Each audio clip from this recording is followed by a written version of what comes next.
မြန်မာပင်လယ်ကြီးရဲ့အလှပညအလှပအခုလိုခရီးတော့ဘောတော့ကြီးစင်တာနဲ့တက်ပြီးရွှေရှိနေမှုတယ်လိုက်ကန် subscribe လေးလုပ်ဖို့မြင်နေပါလေနော်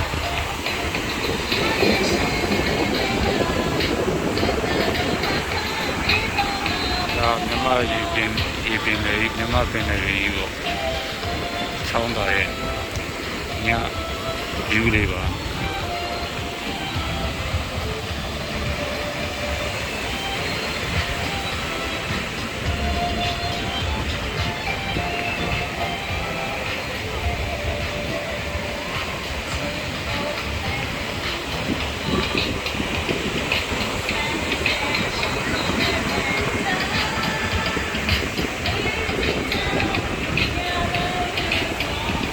ဒါကတော့ခိုင်ချောင်းတာဟိုတယ်ရဲ့ပါရီရှောင်းလန်းနဲ့ပန်းညံလေးရနေပြီးတော့အခုတင်ရနေပါတယ်